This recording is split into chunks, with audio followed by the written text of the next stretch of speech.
प्रश्नों पर चलते हैं।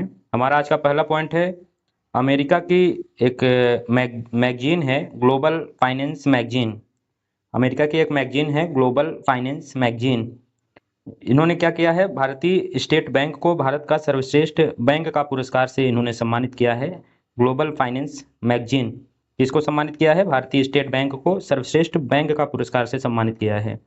वर्तमान में एसबीआई के अध्यक्ष की बात किया जाए तो ये CS शेट्टी इसके वर्तमान में इसके अध्यक्ष हैं। और एसबीआई सार्वजनिक क्षेत्र में भारत का सबसे बड़ा बैंक है एसबीआई, याद रखिएगा, इंपॉर्टेंट है। अगले पॉइंट की तरफ चलते हैं हम लोग। शहरी गतिशीलता भारत 17वें नंबर का अभी इसका आयोजन किया गया है। अर्बन मोबिलिटी इंडिया VMI भी इसको कहते हैं। गांधीनगर गुजरात में इसका आयोजन किया गया है। और आवास और शहरी बात करें सर्वश्रेष्ठ सार्वजनिक परिवहन प्रणाली वाला शहरों की बात करें तो भुवनेश्वर शहर इसके लिए पुरस्कृत किया गया है। और सर्वश्रेष्ठ गैर मोटर चलित परिवहन प्रणाली वाले शहरों की बात करें तो श्रीनगर को सम्मानित किया गया है इस सम्मेलन में।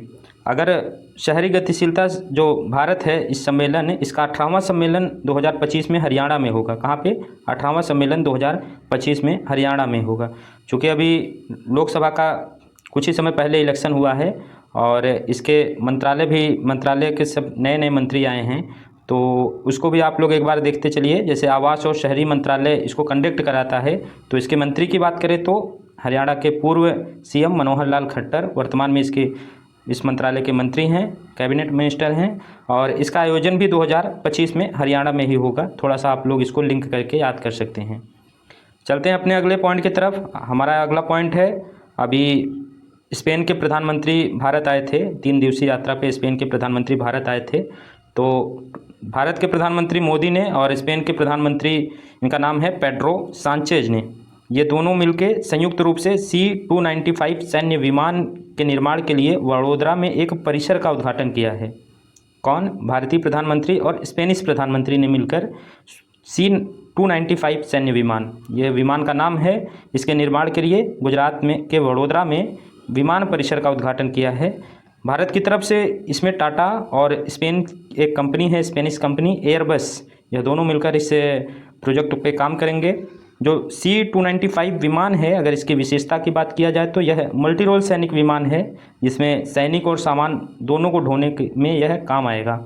घायलों को अस्पताल भी ले जाएगा और दूसरे विमानों में तेल भरने और समुद्री गश्त सहित कई मिशनों में एक साथ इसका प्रयोग किया जा सकेगा 295 विमान को। अगर बात करें 2031 तक तो 56 विमान भारत को मिलना है, जिसमें से 16 विमान डायरेक्ट स्पेन द्वारा दिया जाएगा और 40 का मैन्युफैक्चर जो है टाटा एयरबेस, जो अभी जिसकी स्थापना उद्घाटन किया गया है वडोदरा में, उसमें निर्माण होगा 40 C-295 विमान का। अगले पॉइंट की तरफ हम लोग चलते हैं। मन की बात कार्यक्रम, अभी प्रधानमंत्री मोदी का अक्टूबर महीने का मन की बात कार्यक्रम हुआ, उसमें उन्होंने एक महत्वपूर्ण जो चिंता है जाहिर किया है डिजिटल धोखाधड़ी के प्रति। वर्तमान में यह एक बहुत ही चुनौती बनती जा रही है और इसके लिए उन्होंने 3 कदम उठाने की सलाह दिया है सभी देशवासियों से। स्टॉप, थिंक और टेक एक्शन। 3 कदम उठाने के कौन कौन से कदम हैं? Stop, think and take the action, मतलब रोकें, सोचें और कार्यवाही करें। डिजिटल धोखाधड़ी क्या है? डिजिटल धोखाधड़ी आपको पता है कि तकनीकी का उपयोग करके जो धोखाधड़ी होता है उसको डिजिटल धोखाधड़ी कहते हैं। और वर्तमान में इसका एक नया वर्जन कहें, नए तरीके से धोखाधड़ी का एक रूप कहा जाए तो डिजिटल अरेस्ट देखा जा रहा है। इसमें बात करें अगर जनवरी 2024 और अप्रैल 2024 के बीच इन 4 महीनों में 120 करोड़ रुपए की धोखाधड़ी इस डिजिटल अरेस्ट के माध्यम से भारतीयों को किया गया है। डिजिटल अरेस्ट क्या होता है? यह भी एक डिजिटल धोखाधड़ी का एक रूप है, डिजिटल अरेस्ट। और इसमें जो अपराधी होता है, जो आपके निजी जानकारी हासिल करके, कुछ आपके निजी जानकारी हासिल करके और झूठे मामलों का जिक्र करके आपके पास फ़ोन करेगा, या तो ऑडियो कॉल या वीडियो कॉल, उस फ़ोन पे आपके निजी जानकारी आपसे शेयर करेगा और आपसे झूठे मामलों का जिक्र करेगा कि आपका लड़का यहाँ फंसा है, आपके पिताजी यहाँ फंसे हुए हैं, ऐसे करके आपको ब्लैकमेल करता है। कुल मिला के वह अपने जो जाल बिछाया रहता है एक तरह से आपको उसमें फंसाने की कोशिश करता है और मनुष्य के मन स्थिति पर वह कब्जा कर ले। चलते हैं अपने अगले खबर की तरफ। हमारा अगला खबर है, अगले वर्ष 2025 में शुरू होगी जनगणना। जनगणना आपको पता है कि 2021 में होनी थी, लेकिन कोविड के कारण वह नहीं हो पाई। तो अभी ऐसी उम्मीद की जा रही है कि 2025 में इसकी जनगणना शुरू होगी। अगर 2025 में इसकी जनगणना होगी तो 2026 में होने वाली जो परिसीमन वह भी आगे बढ़ेगी, क्योंकि पहले से ही डिसाइड थी कि 2026 में परिसीमन होगा, और लेकिन जनगणना नहीं हो पाई तो उसके कारण वह भी आगे बढ़ेगा। ऐसा कयास इसलिए लगाया जा रहा है कि अभी जनगणना आयुक्त वर्तमान में मृत्युंजय कुमार नारायण हैं, इनका कार्यकाल भी बढ़ाकर 2026 तक कर दिया गया है। इसलिए ऐसा कयास लगाया जा रहा है कि 2025 से जनगणना होगी, जिसे 2026 में जाकर पूरा किया जाएगा। इससे क्या होगा कि आगे आने वाले जितने भी जनगणना के क्रम है वह सारे जनगणना के क्रम प्रभावित होंगे। अभी तक जो 2001 और 2011 के क्रम ऐसे चल रहे थे, अब ये चलेगा 2025, 2035, 2045, इस क्रम में आगे की सभी जनगणना होंगे। बात करें पहली जनगणना की, तो पहली जनगणना 1872 में लॉर्ड मेयो के कार्यकाल में हुआ था, लेकिन अगर नियमित जनगणना की पहली जनगणना बात करें तो 1881 में हुआ था। तभी से हर प्रत्येक 10 वर्ष पे जनगणना का कार्य किया जाने लगा। उस समय लॉर्ड रिपन का कार्यकाल था। चलते हैं अपने अगले खबर की तरफ। अगला हमारा महत्वपूर्ण खबर है, आयुष्मान भारत को अभी विस्तार किया गया प्रधानमंत्री मोदी द्वारा। उसमें स्वास्थ्य सुरक्षा बीमा योजना के नाम से एक नया योजना शुरू किया गया है बुजुर्गों के लिए। इसके दायरे में 70 साल के और इससे ऊपर के बुजुर्ग शामिल होंगे। उनको 5 लाख रुपए तक मुफ्त इलाज दिया जाएगा। जैसे आयुष्मान भारत के तहत दिया जाता है प्रति परिवार को 5 लाख रुपए का बीमा का इलाज दिया जाता है, वैसे ठीक उसी तरह 70 साल या उससे अधिक के बुजुर्गों के लिए इसमें कवर किया गया है 5 लाख रुपए तक का मुफ्त का इलाज। इस योजना के तहत एक कार्ड दिया जाएगा, आयुष्मान वय वंदना कार्ड जिसका नाम होगा। यही कार्ड के तहत उनका इलाज किया जाएगा। आयुष्मान भारत का जो कार्ड है इसमें लागू नहीं है होगा, इसके लिए एक अलग से कार्ड बनेगा, आयुष्मान वय वंदना कार्ड। यह आयुष्मान भारत का ही विस्तार है, आयुष्मान भारत स्वास्थ्य सुरक्षा योजना। आयुष्मान भारत की बात करें तो आयुष्मान भारत योजना 2018 के बजट में पहली बार इसको घोषणा किया गया था, और प्रति परिवार 5 लाख रुपए तक की बीमा इसके तहत दिया जाता है, प्रति व्यक्ति नहीं। कभी कभी सवालों में ऐसे दे देता है तो लोग कंफ्यूज हो जाते हैं, प्रति परिवार ना कि प्रति व्यक्ति। अगले खबर की तरफ हम लोग चलते हैं। अगला खबर हमारा है, लेह में एनटीपीसी के सहयोग से दुनिया का सबसे ऊंचा ग्रीन हाइड्रोजन ऊर्जा का केंद्र बनकर तैयार हो गया है। कहाँ पे? लेह लद्दाख में। क्या बन के तैयार हो गया है? दुनिया का सबसे ऊंचा ग्रीन हाइड्रोजन ऊर्जा का केंद्र बन के तैयार हुआ है। ग्रीन हाइड्रोजन क्यों महत्वपूर्ण है? ग्रीन हाइड्रोजन को दुनिया का सबसे स्वच्छ ईंधन माना जाता है। आपको पता है कि इस समय पॉल्यूशन कितनी चुनौती हमारे देश ही नहीं बल्कि पूरे विश्व में है, तो स्वच्छ ऊर्जा का बहुत ही बड़ा रोल है। तो उसी के तहत ग्रीन हाइड्रोजन को दुनिया का सबसे स्वच्छ ईंधन माना गया है, क्योंकि जब यह जलता है तो इसके उत्पाद के तौर पे सिर्फ पानी निकलता है। ग्रीन हाइड्रोजन को जब जलाया जाता है तो उसमें से सिर्फ वाटर निकलता है।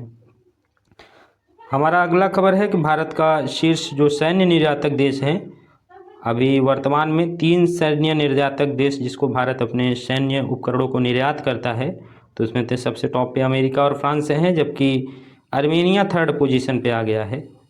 एक पिद्दू सा देश है आर्मेनिया, लेकिन यह सभी देशों को पीछे करते हुए 3rd प्लेस पे आ गया है।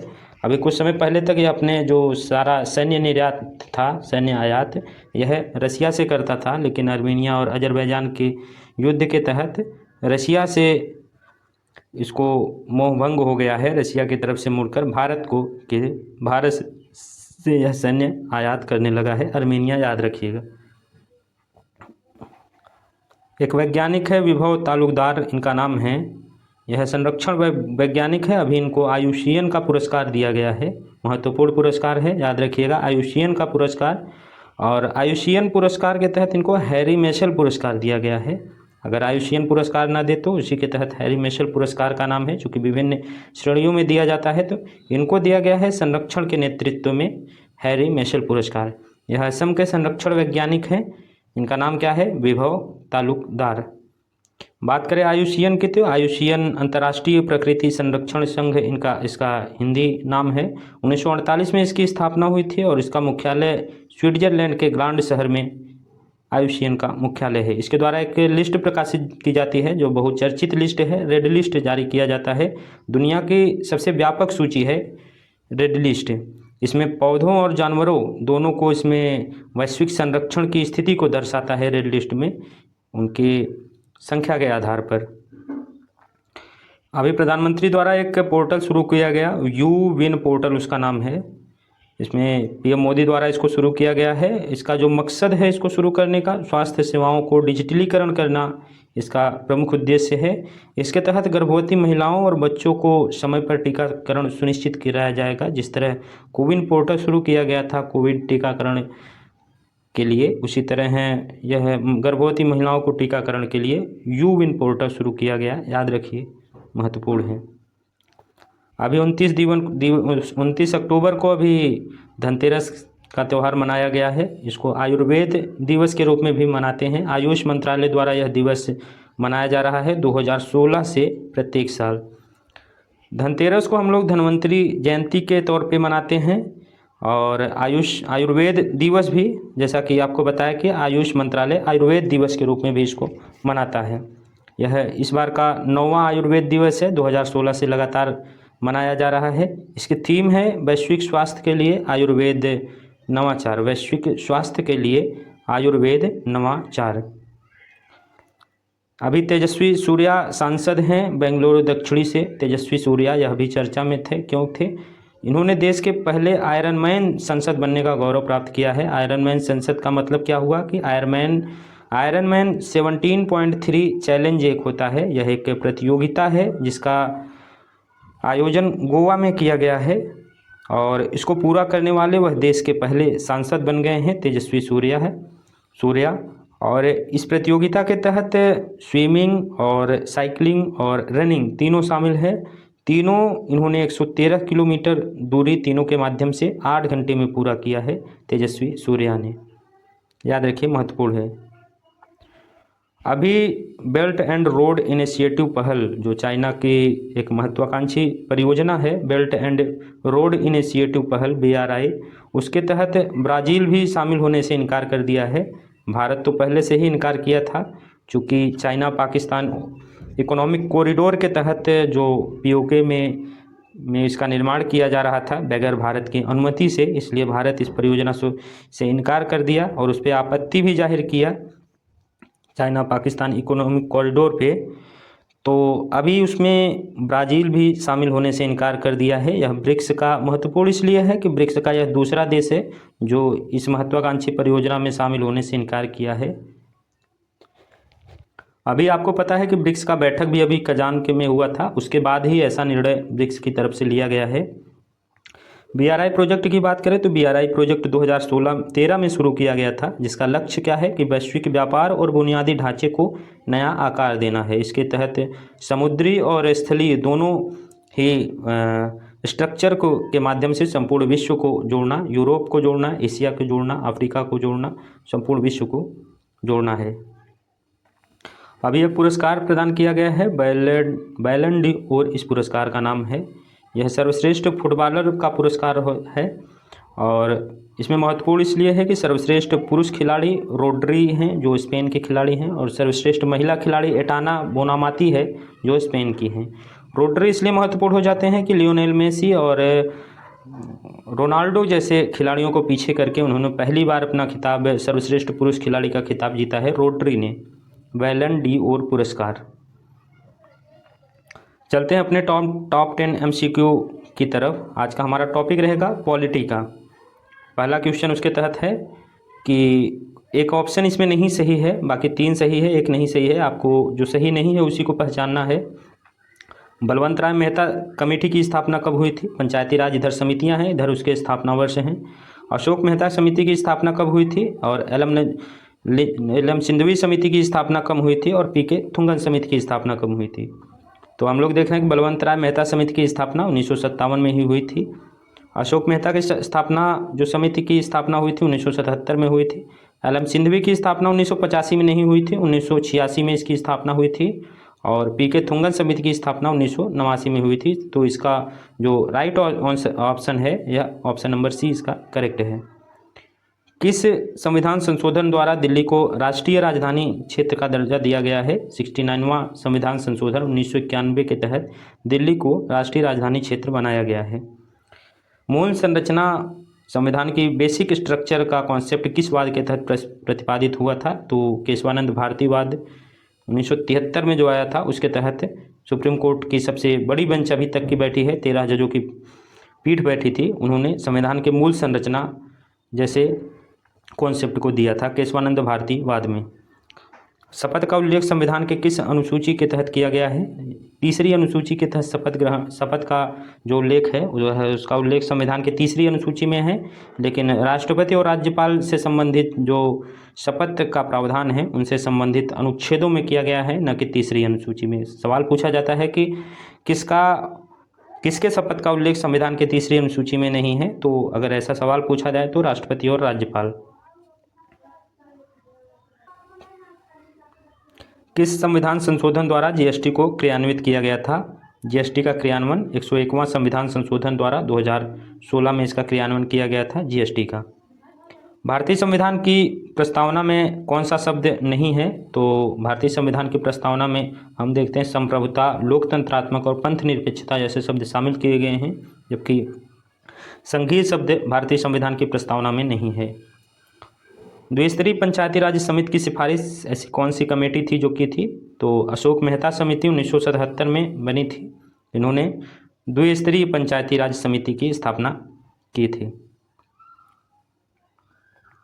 पीसी होता समिति का गठन कब किया गया था? 2004 में पीसी होता समिति का गठन किया गया था और सिविल सेवाओं में सुधार हेतु पीसी होता समिति का गठन किया गया था 2004 में। राज्य लोक सेवा आयोग के सदस्यों को हटाया जा सकता है, यह उच्चतम न्यायालय की जांच के उपरांत राष्ट्रपति द्वारा ही हटाया जा सकता है। इनकी नियुक्ति राज्यपाल द्वारा किया जाता है, लेकिन इनको जो हटाया जाता है केवल और केवल राष्ट्रपति द्वारा हटाया जाता है, न कि राज्यपाल द्वारा। याद रखिए, महत्वपूर्ण है। संसद की सबसे बड़ी समिति कौन सी है? संसद की सबसे बड़ी समिति प्राक्कलन समिति होती है। इसमें 30 सदस्य होते हैं और सभी सदस्य लोकसभा से ही लिए जाते हैं। और इसकी स्थापना की बात की तो इसकी स्थापना 1950 में हुई थी जॉन मथाई की सिफारिश पर। तत्कालीन वित्त मंत्री थे उस समय जॉन मथाई, उन्होंने इस समिति के स्थापित करने की सिफारिश किए थे। तो ठीक है दोस्तों, आज का हमारा करंट अफेयर्स हो गया है। ऐसे धीरे धीरे करके हमारा सारा टॉपिक कंप्लीट होता रहेगा। अगर आपको वीडियो अच्छा लगे तो वीडियो को लाइक कर दीजिए, शेयर और सब्सक्राइब भी करिए। अपना कोई सुझाव हो तो ज़रूर उसको कमेंट के माध्यम से हमारे तक पहुँचाइए। बहुत बहुत धन्यवाद।